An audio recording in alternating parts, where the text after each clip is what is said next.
उड़ान पाकिस्तान प्रोग्राम मुस्तकबिल की मजबूत बुनियाद फराहम करेगा। 8 साल के अंदर $100 अरब की बरामदात तक पहुँचना होगा। नौजवान क्रिएटिव सनत के जरिए बरामदात में अपना हिस्सा डालें। वफाकी वजीर मनसूबाबंदी एहसन इकबाल का तकरीब से खिताब। कहा, सालाना 2 लाख नौजवानों को IT की तरबियत दी जाएगी ताकि मुल्क को आगे लेकर जाएँ।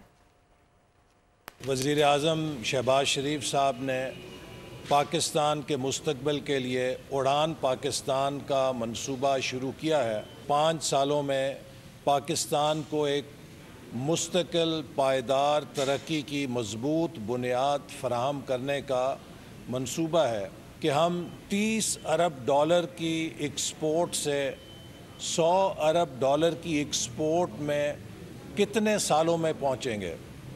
अगर ये सफ़र हमने अगले 8 सालों में तय कर लिया तो हम कामयाब होंगे। हम अपने नौजवानों को वो हुनर दें, वो सलाहियत दें जिससे वो पाकिस्तान की एक्सपोर्ट्स के अंदर अपनी सलाहियतों को झोंक कर पाकिस्तान को लीप फ्रॉग कर सकें। सालाना 2 लाख नौजवानों को IT स्किल्स की तरबियत दी जाएगी ताकि वो डिजिटल इकॉनमी के लिए पाकिस्तान को आगे ले जाने के लिए अपना किरदार अदा कर सकें। सब्सक्राइब करें और बेल दबाएं ताकि कोई खबर रह न जाए।